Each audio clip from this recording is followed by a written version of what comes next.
I see you eating breakfast. Hi. How are you? I'm doing good. How are you? Good. I'm gonna get myself set up here. Look at you and your fine purpose and answers. I like it. Okay, all right, what do you think of my blurred out background? Is that weird or is that okay? Well, your arms keep blurring and unblurring, so it makes it. Yeah, that's weird. My shirt disappears. Hey, at least the front of it's not disappearing. Okay. So let me see here. I just saw how to do this. Video filter. It's in your virtual backgrounds, blur or none. You're right. And I don't want my shoulders to disappear. That's creepy to me. I think your background is great as is. I don't think there's a need to blur it. Okay. It's a little, which is, it's funny. So this was like before my office was over here in front of the window. This says today is awesome. Like there's some funny little things. Like, I don't know if people can actually see them. Like pictures of my kids. Okay. Anyways. How do you feel? Are we ready for this? Yeah. I sent you, did you get the email I sent you this morning with the questions? Just so you could have them on hand if you need them. I have them up on my second monitor. Okay, I'll make sure I pull that up. And do we, I think the big thing will also just be making sure that we try not to, obviously, right, like talk over each other. Yeah. So okay, and by the way, I keep hearing my phone ding on my computer, which I normally don't have that problem. Any idea why that's happening? Or how do I turn off so like I don't hear that? Is it dinging because of something from your phone? Did you hear it? Yeah, like when I get a message. You heard it? Mm-hmm. How do I turn that off so it's not connected to my laptop? Like it's a text message. Do you have iPhone or Android?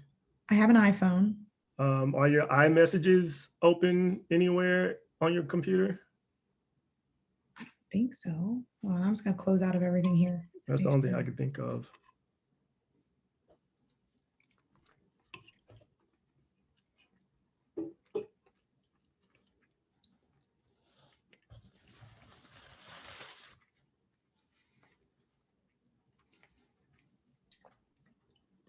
It's not connected. Now I'm like, I don't want to hear that. Oh, it's annoying me. And I seriously, it never does come into this. Is your phone on loud or vibrate or silent or? It's on silent. Oh, and silent mode on. I mean, I guess I'll just turn the volume all the way down. Let's see if it happens again. I think I'll send you a text message. I just saw one come through and I didn't hear it that time. I just sent you one. Okay. Nope. I didn't hear it. It was it was on silent already. I just turned the volume down and it went away. Okay. Yeah. I see you're recording. Are you recording the whole thing? No, when I logged into the room, it said recording. What? Yeah. And I don't have at the bottom, please ask the host to give you permission to record. Aren't I? I'm the host. Well, how messed up is that? Who's the host? It's not even. You don't show as the host. Can I click record and it says, please ask the host to give you permission to record? Larry, I'm going into my Zoom account. All I can imagine is that am I not logged in under my main Zoom account, but it's my BNI login.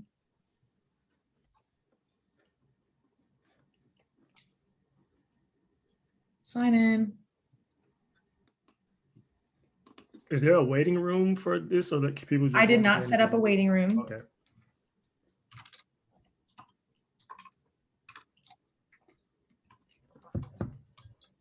So while you figure that out, to get started, you want to open up, welcome everyone, and then I can give them the icebreaker. And I figure maybe me and you go first, and then I ask for whoever would like to go next to feel free. Yeah. Hey, hold that thought. It says I'm not joining as. Let me come back as the main host. It logged in automatically as Melanie Booher and not my main account. I got you. Don't know why.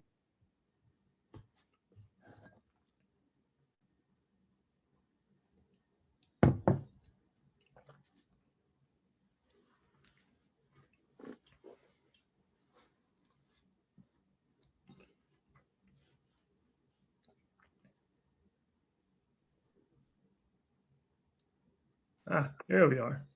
See, that's different. See how it says my name differently? Melanie. Now I have all the control options. I don't know why it does that. I don't even know why. I had an account before I had my BNI account, and this is the paid account. So, Gotcha. okay. I don't see okay. I see it. It's funny. You use both my email addresses. Do you know that? You use both my melanie.booher@gmail and melanie@thrivewithinb. It's in I had both pulled up. It's fine. Oh, okay. Okay. So I love that. And a minute or less, our inflection point. How do we define culture? How has our culture focus evolved? How are we empowering others? I think that's great. I think we need to have like a potential call to action, or what do we kind of say at the end? Like, we're going to try and have these roundtables like once a month. Would love if you're interested in continuing to be a part of these important conversations. We will continue to invite you. We hope you'll join us again in the future, type of thing. And again, whether or not, I actually have a couple people like Steve Van Balen, who's the CEO of Culturology. He's like, I'll help. I want to be on one. I'll be on one. You know, I'll help with May or whatever. So like, I have some ideas and some options to bring more people in. Yeah. And I would love for you to come as much as you would like. Yeah, for sure. Or not. You know, I don't want you to feel like you, and we just kind of keep growing it. You know. I like it. Okay. Yeah. So I guess as far as like next steps, let them know that we'll be doing this monthly, and to think of 2 of their peers that they think would enjoy this and share this with them, share the idea with them. Something to get them to spread the word is kind of the general gist of what I was thinking. Okay. Are you okay with, because again, we're kind of launching this together, but I don't want to confuse them either. Like, I feel like I need to kind of say I'm the host and I'm having special guests. Like in this case, like you're okay with that. I don't want you to be offended or whatever. Okay. So I'll do kind of a lot of the kind of trying to lead and organize, but I want you to jump in and talk about, a lot of those questions were things that you came up with. So, well, we kind of brainstormed together, but I like how you say them. Okay. I'll at different periods, I'll bring up the next question to keep the conversation moving forward. Okay. And I'm going to pull up as far as like ideas for like these kind of core questions will be things we continue to talk about. I think that's one of the things maybe we should say, right? Mm-hmm.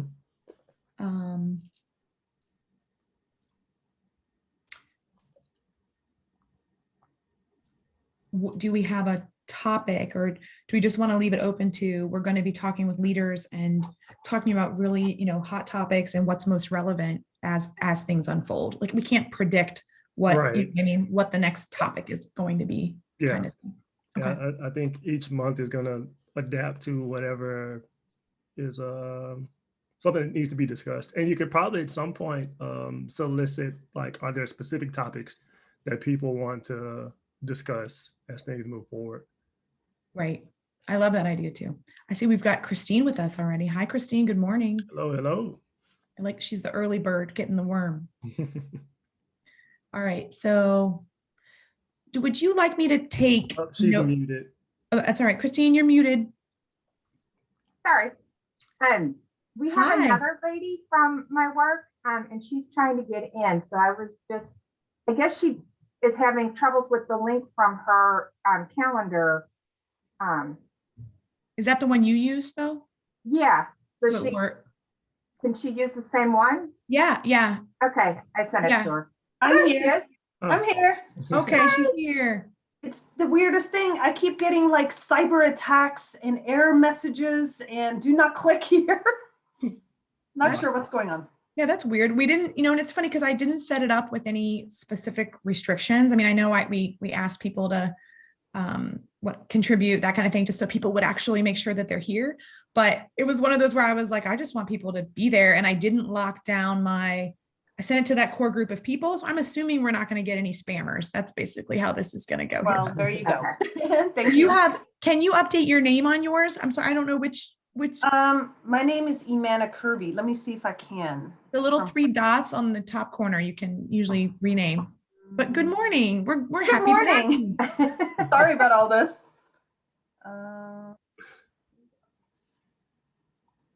Larry, I also wanted to kind of take notes, but listen, is this typing too loud as well? Can you hear this?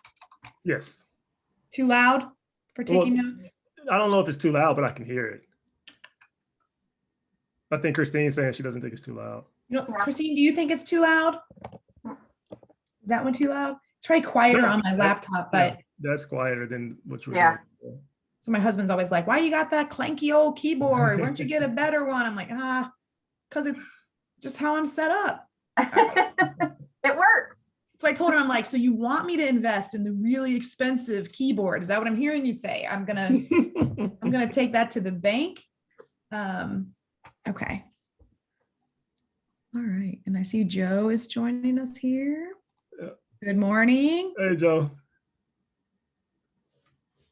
Good morning. How you doing? How are you? Doing good. Doing good. All right. Time no see. It's been a while. It's good to see you. Likewise. Likewise. Well, we have a nice personal group kind of joining us, the personalized group this morning. There should be about 10 of us.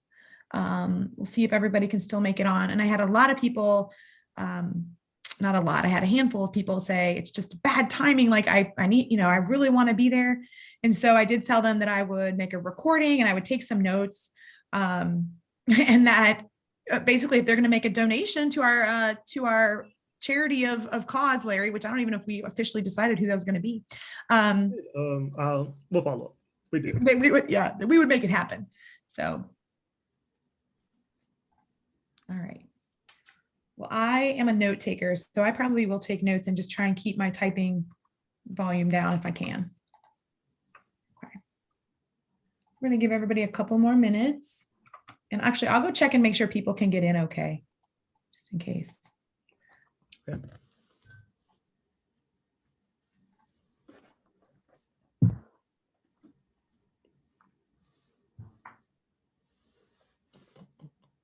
Miss Kirby, how do you say your first name? Oh, wait, you're muted. All right, I was muted. Imana. Imana. Okay. And on the invite, it just doesn't say that you accepted the invite. So I don't know, maybe that's why you had problems. Yeah, which I'm glad you're here, but I paid for it. Oh, no. I'm just saying, like, maybe that's why you couldn't get in. I don't know. Good morning, Jerry. Good morning. Hi. Good morning. Hi. We're just kind of making some good chit chat here as we're getting everybody on. Yeah, so I actually show that there might be 11 of us, but we'll see how that happens. So Cool. Did anyone wake up to more snow today? I was surprised. I mean, I knew it was coming yesterday, but that was kind of weird. Well, I know, Larry, you're not in Ohio, but we had snow, like, what was it, 2 to 3 inches of snow. Wow. And it was the latest in the year that we've ever seen it since 1901. Like that was so it's kind of substantial. 1901. Yeah. Yeah. Uh-huh. That is. Ooh, But thankfully, it's all melted by now. So the sun is out and spring hopefully here to stay. It had melted by yesterday afternoon. Like we woke up 2 inches and I thought, man, please let those kids go to school. They cannot stay home today. And they did go to school. And then Matt was mowing the lawn. I mean, we still had practices last night and he was mowing the lawn. I'm like, that was the strangest day ever. So good morning, Nanette. Good to see you on here. Everyone grab your coffee or whatever you need. Snow where? Minnesota? Oh, we are in Cincinnati, Ohio. We might as well have been in Minnesota. So, this is really late for snow for us. But yeah, these days, Tuesday, it's going to be 80. So figure I don't know how that works. Yeah, it was low 50s here yesterday, and it's supposed to be mid 80s tomorrow. Okay, so we've all got a warm front coming through. Is that most people here, I think, are Cincinnati. We get 4 seasons in a week here in Austin. Yes, we do. Okay. So Larry and Joe are out of Austin. Is everyone else pretty much Cincinnati? Nanette's Northern Kentucky, I know. All right. Which for Joe and Larry, not that I don't expect you to be to know where everything is, but Cincinnati's pretty much northern Kentucky. Like our airport is actually northern Kentucky. You may already know that, but I did not. Oh, that's funny. Well, see there's your little geography lesson on the U.S. You know what's really fun is when you're flying into, like, I've done this on so many occasions, it's really rotten. I always say this is where I spend more time in purgatory. However, what happens is I'll be flying in and I'll go, and you're sitting next to somebody who's not from the area. And as the plane's landing, and all of a sudden you go, oh, it's going to feel so good to be back in Kentucky. And they will flip out next to you and go, I'm not supposed to be in Kentucky. I'm supposed to be in Ohio. And they like totally flip out, right? And so you just go like, well, no, we're landing, we're going to Kentucky. And they're like, no, this is supposed to be Cincinnati, right? And so then you let them go for a couple of minutes, and then you say, no, you are going to Cincinnati. The airport's in Kentucky. So. But it's fun, I want you to know. I was going to say, it's me, but I like that. It's fun. I've done it a few times, actually. That's awesome. All right. Well, we've got the majority of our group here. I see Kathleen and Carrie coming on. Welcome. We have some kind of good questions for us, and it'll be a little bit introductory. But we are going to go ahead and get started just for the sake of keeping our things running on time. Yeah. Thank you all for joining us today. I'm so excited to talk about one of my favorite subjects ever. If you don't already know that, definitely something that we're very passionate about. And I'm so excited to have a special guest. So Larry, you want to tell a little bit about yourself? Yes. Good morning, everybody. My name is Larry Hawkins. I'm the CEO of Hawkins Development Group based here in Austin, Texas. Melanie and I connected through a mutual friend, and we were talking to him, and he was like, hey, you both are passionate about culture and people. You should connect. And so we connected, and long story short, now we're here. That's right. And so excited just to have some of these great conversations. And what's really cool is something like Zoom, while we have so many things that we might be zoomed out about, gives us the opportunity to have the Larry's and Joe's and Austin, be in Austin and Nanette in Northern Kentucky, and we all get to be together, right? And share some of these great ideas. So, well, and again, I know most everyone, but just to be clear, so Melanie Booher, MB Consulting Solutions. So my work is all about culture. I'm a culture coach, and I'm coming out with some new things this quarter, which is a book and a game, Cards for Culture. Excited about those things, and we can always learn about those later, but just really excited to have these conversations today. Larry, would you like to get started with our first kind of questions, and we'll get some introduction type things going? Yeah, so we'll open up with a unique icebreaker. Our icebreaker is obviously your name and your role and where you're located and what you do. But in 1 minute or less, can you point to what was the inflection point on your journey that helped shape your views on the importance of a healthy culture? So I'll repeat that. The inflection point on your journey that helped shape your views on the importance of a healthy culture. And I'll go first to give an example. So while I work for myself now, I started as an electrical engineer working with National Instruments. After being with them for about 5 months, I became a team leader. I was in charge of 16 of my peers across a floor of 150 engineers. And the team that I inherited was last in all key metrics. So when I wanted to figure out why, was it a performance issue or what, I realized they knew how to do their job, but they weren't motivated or inspired. So we created a 1-hour training around finding your purpose and your passion and building your career that way. And we did some restructuring of the team. Everyone had leadership positions. 5 months later, we went from last in all metrics to first in all metrics. And management was blown away and said, Larry, what did you do? And while that shaped the path to where I am now, what I realized in that moment was that it wasn't a matter of competence. It was a matter of culture and engagement. And that's what shaped my view on the importance of a healthy work culture. So that's an example of an answer. So it's important about your journey. Melanie, would you like to go next? Yeah, so it's funny, Larry asked me this question early on, and I loved it. And it comes right off pretty naturally, right? Like, I knew that culture really mattered. It's the story of, I'd been working for the design firm for a couple of years, and we got invited. We kind of finally got to the Best Place to Work Awards event. And the day of the event, my CEO texted me and was like, I'm not coming. And I was like, what do you mean you're not? This is important. What do you mean? And he just said, it's like, say soccer, everybody gets a prize. I'm not going to be there. And it was like that. I led the horse to water, but I couldn't make him drink kind of moment. And so for me, going and winning that day and kind of feeling like it was the epitome of smoke and mirrors, right? All the great stuff that I'm doing, but I didn't have him on board to kind of help me.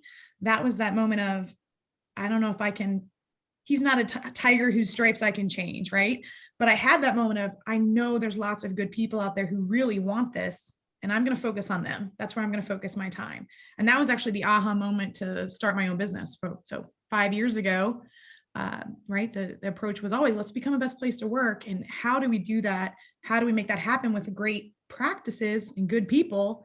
And a lot of that's in human resources. So I just kind of applied that knowledge and made it happen.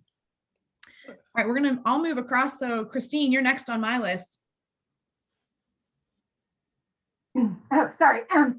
So I'm trying to think of a good aha moment for me, but for years, I worked for a very small local candy company. And then they, wound up growing and growing. And I've never been directly in HR, but I've always been closely associated with them. And we had this wonderful culture at this candy company. And move ahead years later, and now I'm at the company I'm at now, and it's totally different. People are so remote and so very different personalities in this type of business that we're in. We're in a consulting business, and Iman and I work at the same place, and we've just connected and just have been passionate about trying to get our people connected and get them to be happy. And we did have, we've made big improvements, I think, over the last few years, because we did actually make it to one of the top workplaces in Cincinnati last year. So I don't know that we'll get there again this year, but we're striving for it. So we just, awesome. We're trying to do what we can. Well, and that's just an example of, right, learning from where you were before and where you want to be today. So that's a great, it's a great example. Well, and I think then your colleague here, and I don't want to mess up her name. Imana. Imana? Yes. Yeah. Okay. Thank you. So yes, like Christine says, we work together at basically a local IT company here in Cincinnati. Even though our headquarters is based here, our majority of employees are all over the United States. So very few people truly in the home office. Even prior to COVID, the majority have been remote. So trying to unite and make our employees, remote employees, feel like they're part of the company, part of our culture, has been a number one priority for us. And Christine and I are always trying to come up with new ideas of how do we unite everyone? How do we make them feel included? And so her and I run the culture committee, basically, and that is a huge task. And it's been, I feel since COVID, we're more connected due to Zoom and MS Teams and you name it. We do so many cool events and things like that. I also work with several ERGs, Women's Initiative Network, a wellness network. And so with those, I feel like their culture is really tightening and growing.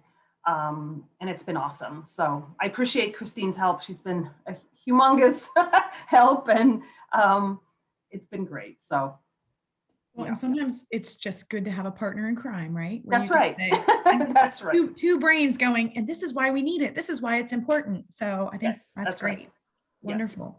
Yes. Mm-hmm. All right, Joe, how about your introduction and inflection point? What do you got? Sure. Good morning, everybody. My name is Joe Rollins. I'm the HR North America Training and Development Manager at Emerson here in Austin, Texas.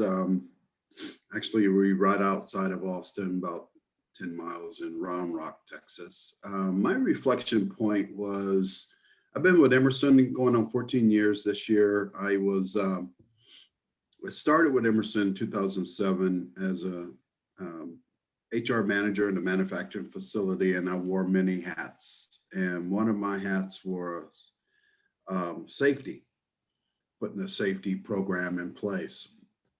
And I was there in Arizona for 2 years, and then we moved our operation to Minnesota. I call it Minnesota. And what I found out was, I had put together a pretty good safety program in Arizona, and they promoted me to the business unit safety manager. And what I recognized was we had the 4th worst safety performance in the company globally. And what I recognized was the safety was basically enforced top down, which I didn't have a problem with. I mean, it started at the top.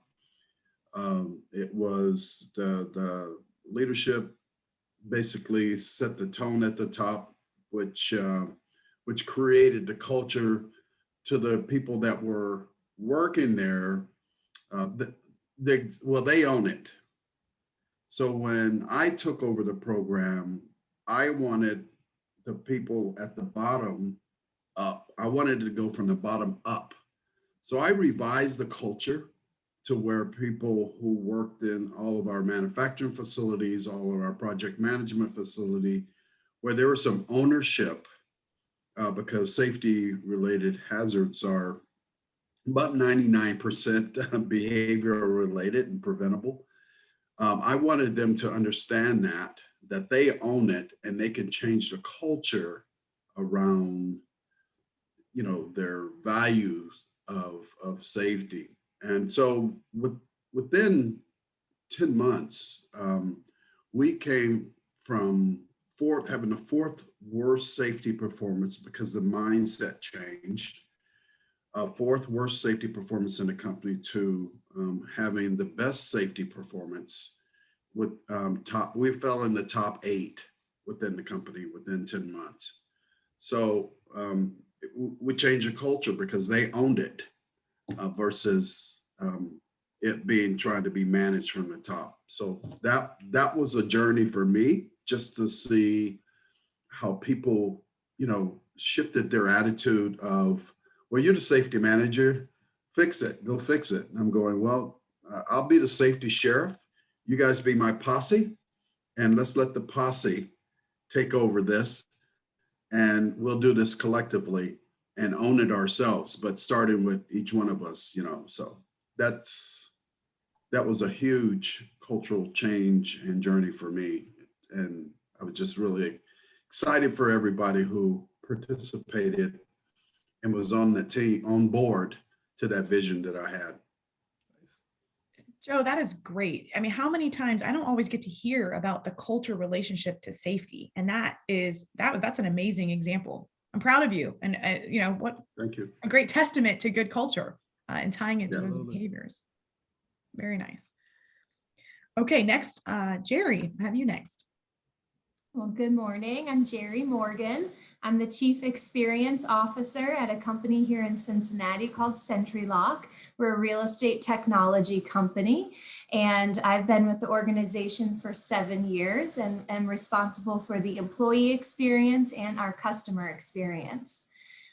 So what really kind of the inflection point for culture for me was my prior employer.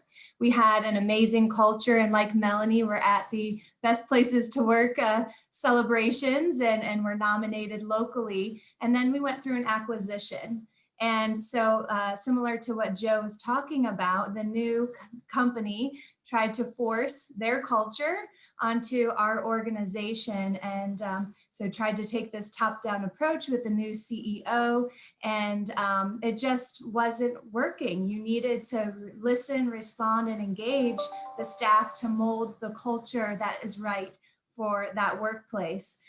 So unfortunately, I wasn't able to turn that situation around, and so that's what led me to SentryLock, but definitely a reminder and a great lesson that you need that strong leadership, but you also need the engagement. And so you need to listen and make sure that people are part of your processes and helping to create and sustain what's important in terms of the values.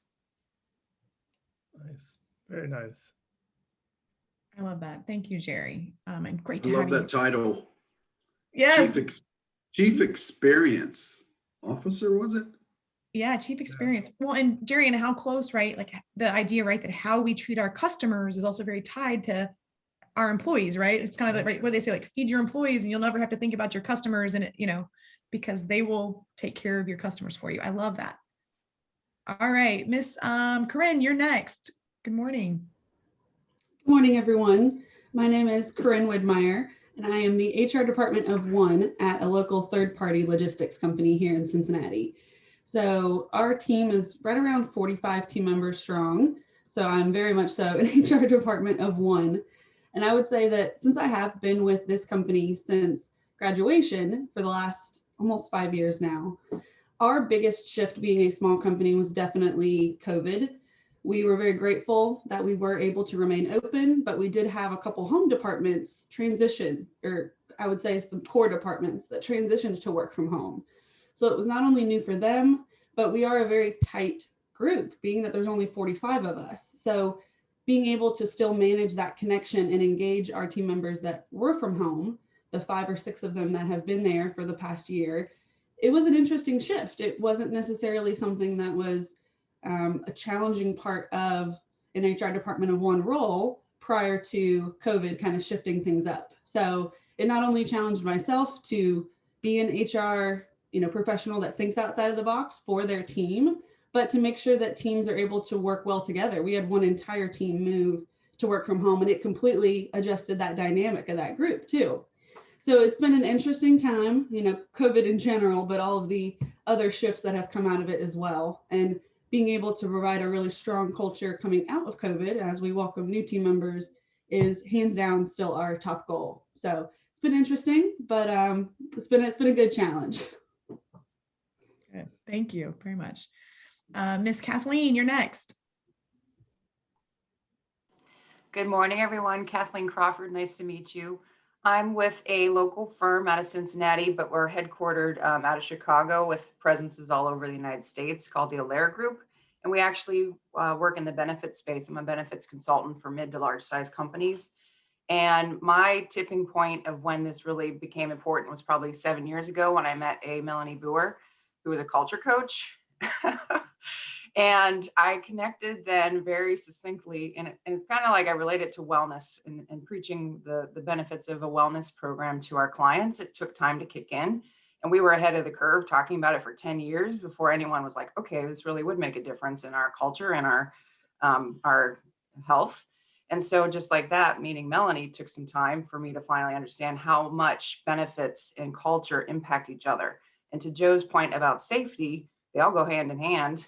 You can see a correlation to the folks that, for example, tend to go out on disability insurance for lesser serious disabilities and don't want to return to work if the culture is not great. Whereas you got a company with a great culture, they're clamoring to get back to work, even with, I've seen significant issues and they're like, we want to work. So it really does impact each other. And Melanie's definitely worn off on me. And it's been great because I've drank the Kool-Aid now. Keep drinking. Kathleen, I've been called a lot of things, but I've never been called a tipping point before. That was really fun. I'm so thankful. And as you said, I was like 7 years. Has it been 7 years? It's been quite a while. So awesome. Oh, and then I wanted to share with you 3 years ago, we actually partnered with that larger national firm. And I'll tell you, to Jerry's point, when you go through an acquisition, it's a gulp moment where you're not sure what the new culture is going to feel like. And we now have over 100 locations across the United States. And I am in touch with each of the offices, probably at least 5 offices across the United States once a week. So yesterday I was on the phone with Boston, Chicago, California, and I'll tell you, each culture is allowed to be their own. But when they onboard us, the first thing they do is hand you a book called The Collaborative Way by the Fickett brothers. And it talks about the 5 guiding principles of when you're forming this larger entity, how you want to help each other. There's no profit sharing. There's no, you call me, I'm going to bill you for your time. We want to innately help each other. And this is the book that drives our culture. Very nice. Sorry, I was muted. That is awesome. I don't know if is your collaborative way, is that written by your authors at or people at your company, or they just were inspired by it? The CEO of our company was inspired by it and has met with the authors several times since and set out a whole campaign of individuals within our offices that go fly to the new locations that are required and walk them through it, do a training, 3 days. Wow. That is, add that to my book reading list, right? That's awesome. I'll give you a copy. Oh, okay. I like that even better. That's a good, okay. Thank you. All right, Miss Nanette, you are next. Well, it's really great to be here with everyone. I've been excited about this and looking forward to it. I am Nanette Polito, and I am actually a success coach. And what I actually do is help people find their success in their business and their life to whatever degree they want that to be. And it's something I love doing. So I am probably, I hate to say oldest person on this panel this morning, but I probably am. And I was very fortunate in my life because back in the late 70s, early 80s, and I wish I could say I was age 12 at that time, but I wasn't, that I worked for a major garment manufacturing company in Los Angeles, and I was number 2. And the owner of that company taught me a lot because being in Los Angeles, we had a very diverse working force. And of course, we had about 200 employees, from office people and administrative to designers to production people to shipping departments, right? So we had a very diverse. And what was amazing was the owner of this company could walk into that building at any given time and tell you something about every employee in that place, no matter how new or old they were, seasoned they were with the company. It was amazing. And he taught me a lot about that. And from that, and I've heard other people say that, you know, culture makes people want to work, right? In that company, we had very low turnover, and people would do anything for that guy. I mean, it was just amazing. And so I was very fortunate that at a very young age, I learned from the top dog how important culture was. And so I have carried that through all of my careers in what I've done, that we have to have a good work culture. We have to have good people around us. We have to treat them the right way. We have to hear them. So that's my story, and I love culture. You don't look a day over 20. Oh, thank you. Whoops. I did the wrong thing. Thank you so very much. I wish that were true, but thank you so much. I'm about to be a grandmother for the first time, so. And I'm pretty sure you're not the oldest on this call. We'll let you have that competition. That's funny. People are fighting for the youngest spot. I'm just kidding. No, if he wants to win, he can have it. Hey, you know, we call that tenured experience. I call it experience. That's right. We call that essential wisdom that you're imparting. I love it. She just mentioned something that played a key role in our cultural change was by walking around. I used to do that on a daily basis.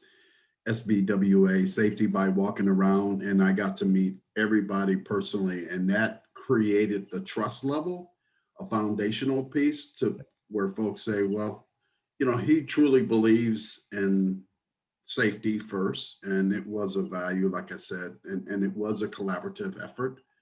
But that engagement with the employees played a critical role in that transformation. Thanks for sharing that story. I like it. And Joe's dropping all kinds of golden nuggets here, because I don't know about you guys, but I've heard of management by walking around, right? Which I think but Joe called it safety by walking around. And I'm like, that's awesome. I'm thinking about, I got safety in a whole new light here. Thank you for sharing that. Carrie, I think you're the last person we need to get to here. So welcome. All right, I'll try to make this quick then. We can move along. I'm Carrie Shepard. Good morning, everyone. Nice to meet all of you and see all of you here. I am an HR manager for a company headquartered here in Cincinnati, Ohio. We are a food broker, so we have an exclusive contract with Kroger. And I think, so we have been essential throughout this whole pandemic, so that's been really interesting from that perspective. Going back to the original, and sort of the inflection point of culture for me in my career, I used to work for the YMCA in Columbus, Ohio. And that was really my first introduction to what a strong culture is.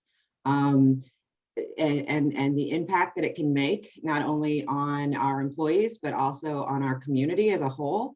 And from the way that we speak to each other, I mean, there's a whole language that was around our culture. There was a whole training around our culture and how we brought people on board and how we kept that consistently throughout. And so I think my inflection point as far as like why culture has become so important to me is because unfortunately I'm no longer with the Y because I'm here in Cincinnati, so I had to relocate here. Knowing what a strong culture can look like and feel like and how good that feels, I've been searching for that since that time. So the company that I'm with now, it's a family-run business. They've been in business for 40 years, so they have a strong family culture that they love and that has served them well, but it's also grown a lot. And I think the inflection point with this company, realizing that we do have a strong culture in that family feel, but we're not, I feel like we need to make that shift and we need to start like adulting as a company and really defining who we are. We just revamped our performance reviews and they're done electronically now, which is great. I'm excited for that. And, but one of the questions on there is, you know, does this person align with our mission and values or corporate values or, you know, something along those lines? And I can tell you every single division president called me and said, what is our mission? What are our corporate values? And I can't tell them because they're not written down, because we don't have them, because nobody wants that, because that feels too corporate. And I get that. And I want to keep that like family entrepreneurial spirit of who we are as a company. But if we don't know who we are, if we can't define who we are, how do we move forward? How do we keep growing? Which then trickles down to retention and all of those things that go along with it. And I've seen it work. I know it can work. So Melanie, you made a good point about how you know, you can lead them to water, and so we've got, being a family-run business, we've kind of got that old regime that, you know, just kind of the wild, wild west, doing it their way out there. We've got 19 divisions spread out throughout the US. So they do operate quite autonomously and they like it that way, which is fine. But then we've got some younger leadership coming up, you know, some division presidents that are coming up, and they've come from those big companies that had strong culture and strong leadership and things like that. So I was focusing my attention on kind of that older regime to like, how do I bring them in and why is culture important and diversity inclusion? I'm like, you know what? Y'all are going to retire here soon. Let's focus our energy over here. So that has been more satisfying because they actually want it from that perspective. And they are, they've been huge advocates and champions for culture and shifting that and really defining who we are. So that's where I'm at on the spectrum of culture right now. So Carrie, that's impressive. And, you know, you're kind of, you know exactly what's needed, right? To define it and work it into habits. I love hearing you say those kinds of things. And a little bit, people that are defining it and setting that plan, I think the study that we did shows that it's like less than 10% of companies, right, that are actually like have the written plan. So when we put out the survey that said, are you, you know, a scale of 1 to 5, how important is culture and people to driving your bottom line? And it was a scale of 1 to 5. The number that came back was a 4.8, which is pretty good, right? People really do value culture. And then we asked, okay, some other series of questions like, you know, tell me about, do you have a financial plan? Absolutely, right? All these CEOs have a financial plan. Do you have a marketing plan? Oh yeah, 97%. Do you have a sales, you know, business strategy? Oh yeah. But then you ask them like, well, tell me about your documented culture plan. And they kind of, what? Like they look at you kind of, what do you mean? Like, you know, I'm just really good with people. I just trust my gut, not, you know, and it's like, well, would you do that with your financial plan? Like, would you be okay just trusting your gut, whatever happens? And the answer is no. So it was less than 10% that actually had documented it or moving forward with it. So that's kind of the little bit the uphill battle that we're fighting, but then also awareness, right? When we know better, we can do better. So trying to one company at a time, we're going to make those great cultures happen. So. Yeah. Well, Carrie, thank you for your comment. That actually leads very naturally into our first question to pose to the group is, how do we define culture to impact others in a real tangible way? Because culture is a buzzword for people who may be on the outside and don't understand the importance of it. And the challenge and the hurdle for many people is like, okay, we say we want a culture, but what does that look like tangibly? Like, how do I point to something and say, yes, that is what our culture is? And so be curious to, and feel free for anyone to speak up and volunteer, but how are you defining culture to make it real, to where you can put your hands on it and touch it and not just say, oh, we have a great culture? Larry, that's a good point. And I think that going back to, again, when I was with my experience with the why, you know, and yes, I understand a mission statement is just words on a paper. I understand core values are just, you know, 4 bullet points. And if you're not living that, but culture can be, much like you said, tangible, but it can be a very living, breathing thing in the way that we speak to each other, in the language that we use with each other, in the way that we treat each other, and, you know, that equity, you know, piece of it. So while yes, they are just words, but when you can put those words into action and you can see it, you know, just again, based on behavior, then I think that's in my mind, that's a more tangible way to understand what it is that we're trying to do. And then ultimately, where do we want to go with that? You know, how do we want to define ourselves as a company? And then what does that look like, to your point, in real life? How do we put that in action? So I don't know if that answers the question, but that's kind of the mindset that I have right now around it. Yeah. Oh, sorry. No, I was going to say, it's part of the beauty of there's no wrong answer to the question, because culture is going to be contingent on where you are and how you're operating. Jerry, you were going to say something? Yeah, I was going to share some of the things that Carrie mentioned we found and introduced at CenturyLock and are very successful. So we have a culture book and a training that new employees go through that defines our core values. And then there's 24 behaviors that support those core values. Every week, an employee across the company, they volunteer and they sign up to tee up the behavior or value of the week. So there's an email that goes out, and at the start of every meeting, we spend a few minutes and we talk about that behavior and culture and try to connect it to specific examples across the business and compliment employees for that. We have a recognition program for culture. So when we gather as a company, we've been gathering through Zoom every month. We do a new hire celebration. So we introduce our new hires, we celebrate promotions, and then every month we recognize our culture leader. And those are employee nominated. So everyone gets a chance to say, hey, I saw so-and-so do this. And we recognize and connect that to our behaviors.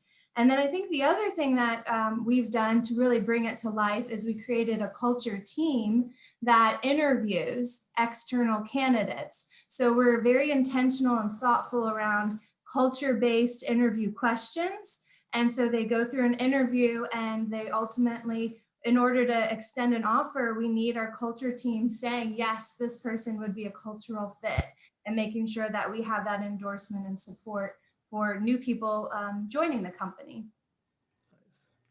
I really like the idea of sharing. You get one of the employees get a chance to highlight something that someone else has done to embody the value. Because that's something that we've seen and that I've experienced also back in 2011 when I first started on this journey.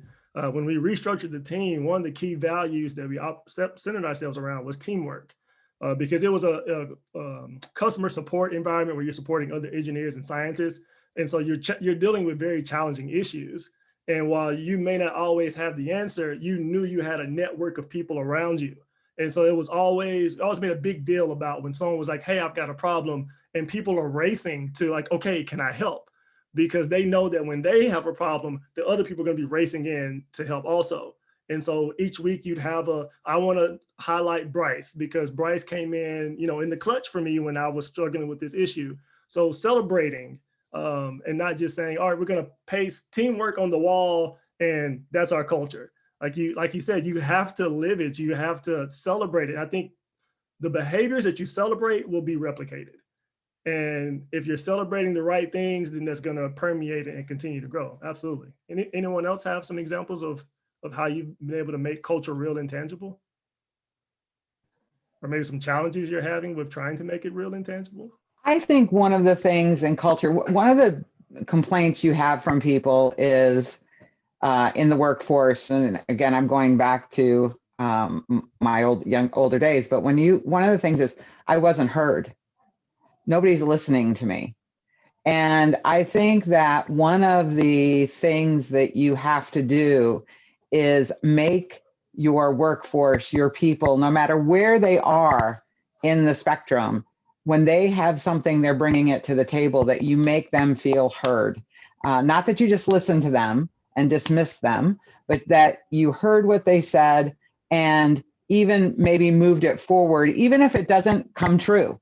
But they feel like, okay, somebody listened to me, we tried to work this through and it didn't work and now I get it, right? But when you hear about people who are frustrated in their positions or their jobs, what is it? It's about, I'm not happy because of a boss. I'm not happy because, and no one's listening to me.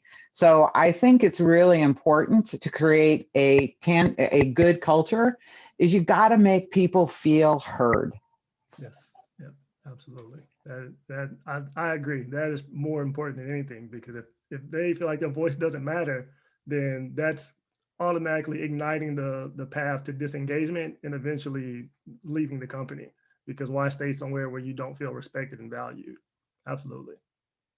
So one of the things that kind of keeps standing out to me, so hearing people's voice is obviously very important, but that idea of like defining what you stand for, right? So like Jerry's mentioned, like her company did a great job defining it and setting behaviors behind, because we know that past behavior predicts future behavior, right? Which is why we want to get to defining that behavior. I'm curious. So I think because I kind of saw that challenge, I guess that's where the like cards for culture game idea came from. Like you don't need to hire me, but if you wanted to have a great conversation with your leaders and define those things, that would be a great way to just to have that conversation, right? Like, what do we stand for? What if we could, clone our best employee? What would that look like? What are they doing on a daily basis, right? Like setting down that this is what we stand for. It's funny when I hear people say we stand for integrity, and I'm like, well, so do most companies, right? And so those like 7 words that are up on the conference room wall, integrity is usually one of them. And then I'll be hearing someone talk about getting rid of so-and-so, and they just don't even show up for meetings on time. And they're questioning their integrity. And I'm like, I think that's time management. I don't know that that's really their integrity. And like, it's fun that the word has been morphed into, right, what does that stand for? So getting everyone on the same page of like, when we talk about what does it mean to be a person of integrity at our company, well, it means this, right? We honor our commitments. We build trust and loyalty, whatever it is that you've set up about how you get everyone on the same page. So I think that's important to think about as well. Now, Jerry, you did a lot of that work creation on your own. Is that true? Because I know it sounds a little bit like the work with high performing culture and the culture certification that I got, but you guys created a lot of that through your own knowledge and learning about culture, right? Okay. Yeah, our executive team, did some initial work, and then we engaged our leadership team to further develop it. And then we had an employee focus group to kind of run the ideas and got their support and buy-in. So, but yeah, we didn't have a consultant that guided us through developing and creating it. I think you can read and do a lot of research on your own to kind of create what that path needs to look like. But it certainly would be good to have someone to guide you who's kind of been through it before. And but yeah, we chose to do it. And it started with our CEO, who's very passionate about culture. So he kind of, took charge and really made this a priority for us. So really keeping up with his interest in defining and paving that path for us. So that was good. This is an example of where, right, many hands make for light work, right? You can't put culture on one person's shoulders and hope that it's going to get done. Like, you really have to kind of gather a lot of input, like Nanette said, hear other people's voices, talk to your leadership team. It can't be one person alone, and it can't be to the point of, right, top down, bottom up, right? It's got to be everybody making it happen. It's not one person's responsibility. The other key point here is working it into your daily habits. Right? If I have to get up every morning and stop and think, how am I going to drive culture today? It's not going to happen. I've got too much on my plate, But if it's already part of that habit, we have a weekly email, right? Where, Jerry mentioned they talk about it at the beginning of meetings. I love that, Carrie, was it you that said, working it into your performance review process? That's essential.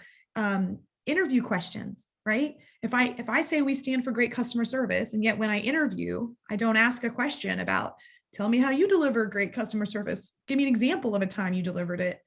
If I don't ask that question or even know what it stands for my company, there starts to become a pretty big disconnect, right? So onboarding, hiring, a lot of that stuff, right, is HR stuff. That's where we build it into those habits. So I love hearing those ideas. Something I'd be curious to ask the group, because when I think about culture, I think of it as a two-sided equation. You have the organization that is trying to establish and define the culture, but then you have the employees who are trying to figure out how they fit into the culture. And so a large key part of what I do is helping employees understand themselves better, so then they can figure out what is it that I do or don't want to do. Because if I know that, then I can figure out where I can plug in or where I don't plug in. Because it may be someone who they love the company, but the culture and the team that they're working with does not align with who they are as a person, but there's another team somewhere that may fit better. So I'm curious as to how are people navigating not just the organizational part of the culture, but the employee development piece of the culture. How are we empowering them to be able to figure out how they fit into the picture?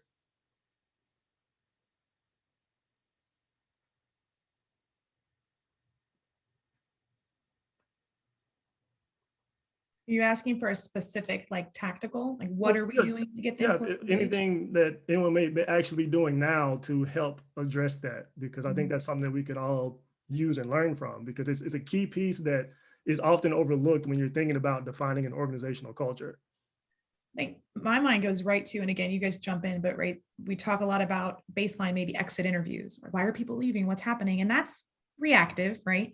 We really want to get on the front end of that, which is the stay interviews, right? Or the Nanette, hearing their voice, doing the pulse surveys. But even more than that, right? Listening and being aware of what's going on in their life, right? Having that, it's kind of always that, like, we might have a baseline thing that we're doing, but how do we do that? How do we level up our game a bit and do it with more compassion, right? And more efficiency to make it a better workplace. So that's why I kind of think exit interviews might be the baseline, but there's things we can do to get better and be more proactive too.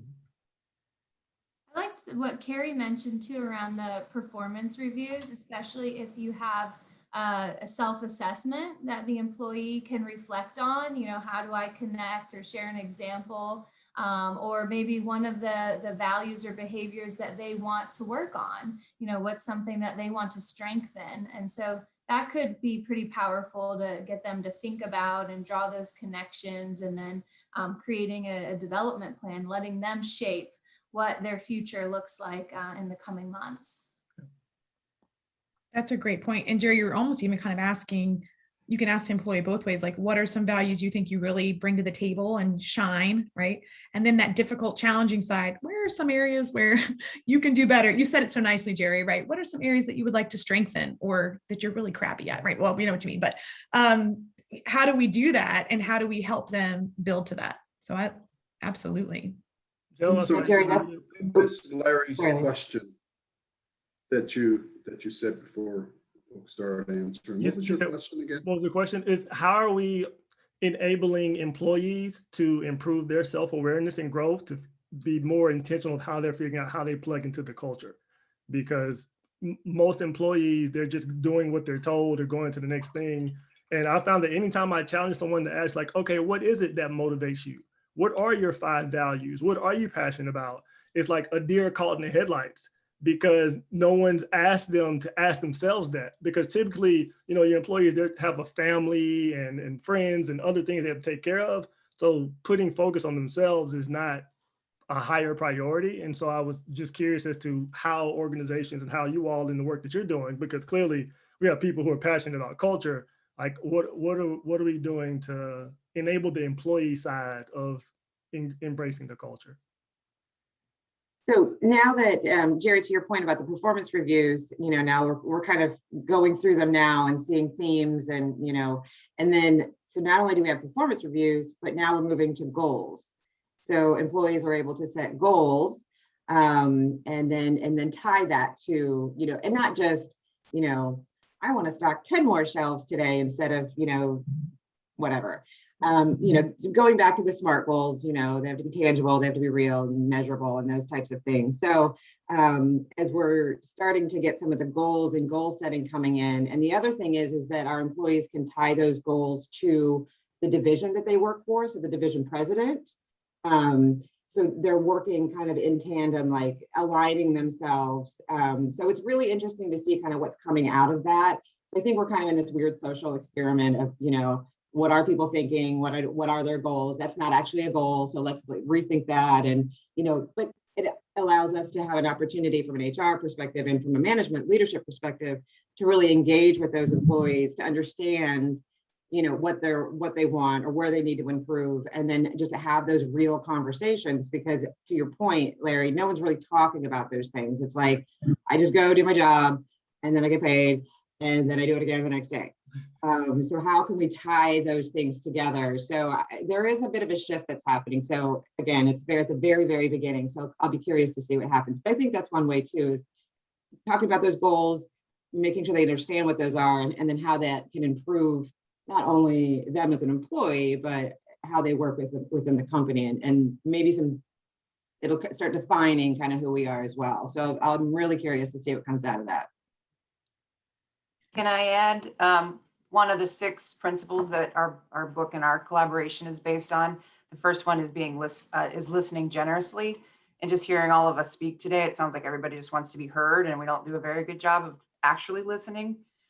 Meaning, for me, the big takeaway when I read the book was to drop your filters, because every time there's a certain coworker I had a prior interaction with, our prior interactions pop up when she steps into my office and she has something to say. So we almost joke about the book and say, I'm going to listen generously. And the second one is speaking directly and being able to have those tough conversations and if you both know that you're speaking directly, that's another filter that's dropped. It's like, okay, I'm going to have an honest conversation, not meant to hurt your feelings, but let's just, be direct. And so that's made all the difference in our culture. Kathleen, why that's also so essential is that, the collaborative way, that was the book, right, is giving you guys that common language, right? So when I have those moments of, I don't know if I can hear this person without my filter, like you automatically went to, well, I can listen generously and I'm going to figure out a way to do that. That's building up, right, how you all relate together, and it's building up that same common language. That's really important. And those are the tangible tools. And it's the same thing, it sounds like Jerry's doing, where they're just constantly reinforcing the tools. Yes. Like, hey, don't forget, next time you have this interaction, here's the behavior that would make more sense. I know we could probably keep talking on this, but I have another really important question. I want to be conscious of time. So I want to shift a quick moment here. I really want to think about how our culture and what we're doing with culture has really evolved. Because if anyone noticed, we've went through a lot lately, right? A lot in the past year. And, you could sit on any side of the spectrum. I don't even care, where politically, we've got, different kinds of varying upheaval, right, going on in the world. And it's impacting our people, right? We recognize that, we feel it ourselves, right? Whether that's mental health. I mean, there's tons of things happening. How is our focus on culture? How is that evolving? What are we doing to give it that extra attention? These things that we're saying are great. And maybe that's some of what's come out of this, right? Actually writing it down, pen to paper, making the plan. I'm curious of other ideas or anything that's potentially outside the box that's really helping people evolve that culture focus.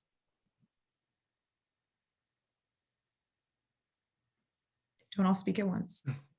Well, what I've seen with some of the clients that I've been working with is there's been an increased focus on tying the employee's personal purpose to the company's corporate purpose.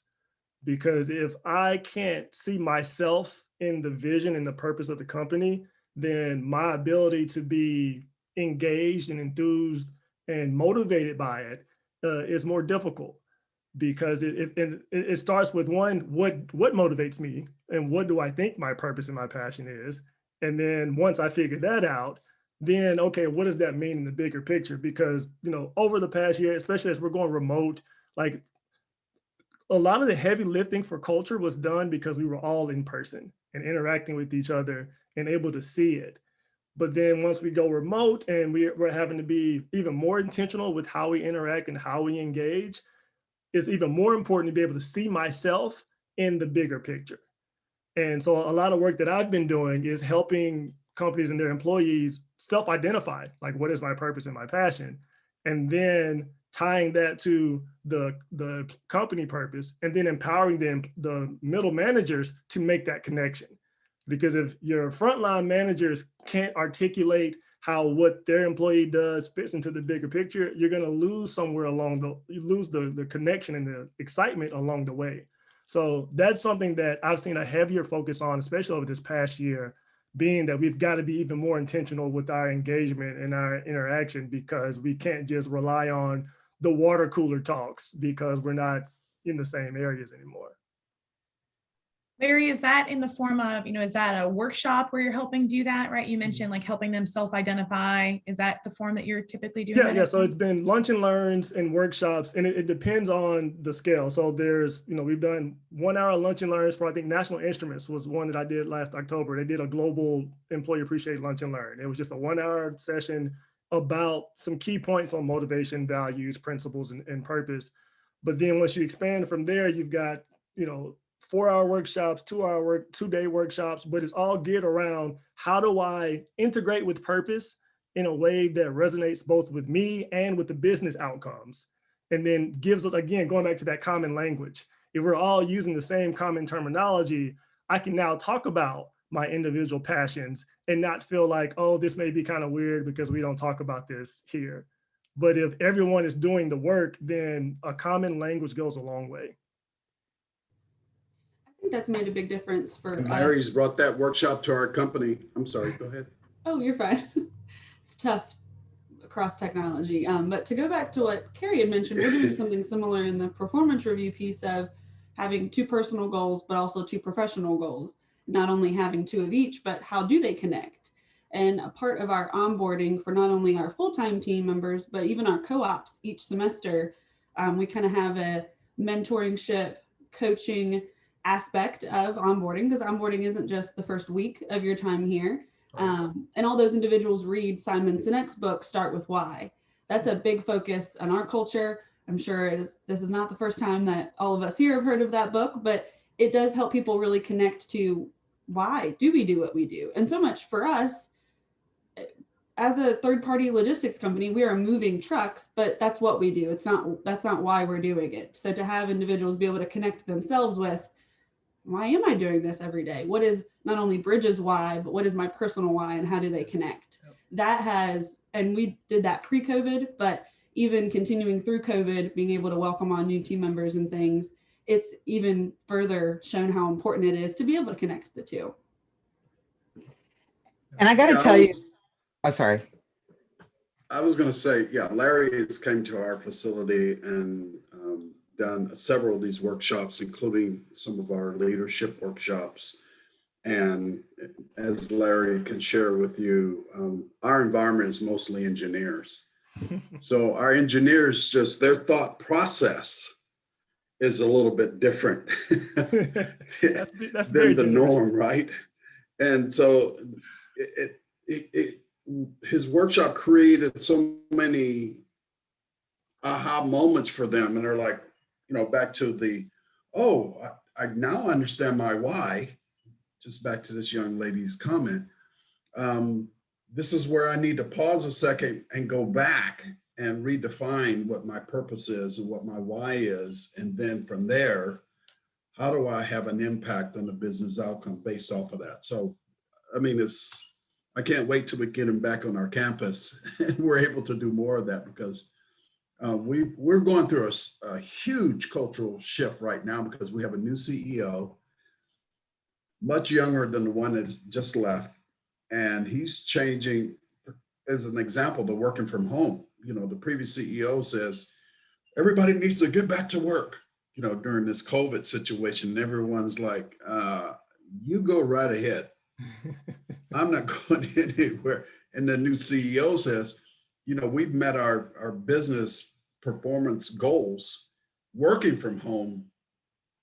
Let's change our policy about working from home. And everyone's like, what?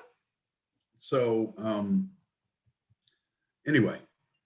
That's Karen, all I it have to sounds say. like what you were dealing with the old guard versus the new guard. You turn to the people who are embracing the shift.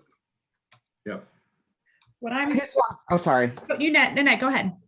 I just want to say it makes me so happy to hear about in companies, people trying to find out their why. That's one of the things I do and coach is helping people understand why they do what they do. And I will have to tell you that, and for all of you, and I don't want to insult anybody here, but if someone asks you, why do you do what you do? And you say, my family, I'm going to tell you that that's for whom you do what you do with love. That is not why you do what you do. And every person has an individual story.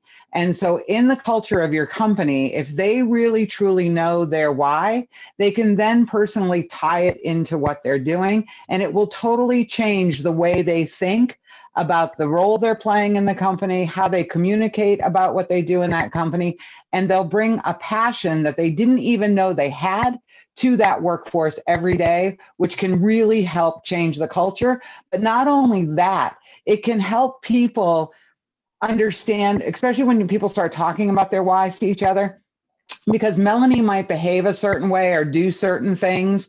And I might be like, oh my God, that doesn't, but when I understand her why, it becomes totally clear to me why she behaves the way she behaves and what her thought processes could be, which then allows me to accept and adapt and work closer with her and honor her. So I love hearing that. I think it was Corinne who said it. I'm sorry if it was not, but I just love hearing that because it is so important. Absolutely. Melanie, Some of the things that I'm hearing about as I'm, reading and listening and learning from other clients, right? Flexibility is going to be the key, right? Coming out of, we can't go into this stringent and this is exactly what we're going to do the same. Can't do the same thing we've always done and expect different results. And we've all been thrown into that. That's the good news. Everyone had to experience. I laugh and say, even like my husband's company that used to say, we do not work remotely. We do not do this. And he's in, I know we're recording this. He's in digital analytics, right? And I was like, why can't you? And why can't you hire someone from San Francisco if you want them? But COVID broke that down, right? And now they can. And they have people moving all over the country to work from wherever they want. And granted, we'll see how that plays out in the long term, but flexibility is key.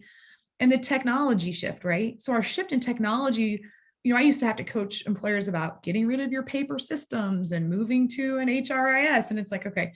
And now we're talking about that's leveled up, right? Now it's the HCM technology, human capital management, where you have one login for all your systems. Like I used to beg for that, right? Back in the day. And now they have this kind of stuff. So there's so many things that are coming out of it. And to be honest, I'm certain this group could talk for another hour on all the things that we would like to, and maybe we need to make this a longer roundtable in the future. But I do want to give a quick minute for us to do a little bit of a wrap up. I want to especially thank Larry for joining us. So Larry, thank you for coming in and having this conversation. I did want to kind of hear, Larry, you have a book out, don't you? What was your book you wrote? 2 books, 5 Principles to a Purposeful Life. The first book is my life story of my 5 principles: motivation, purpose, betterment, contribution, and mastery, and where they came from, why they're important, how they can benefit others. And then the second book is the navigation guide, which is how you personalize the teachings from the first book to create your own action plan, to do your own self-assessment, identifying your values.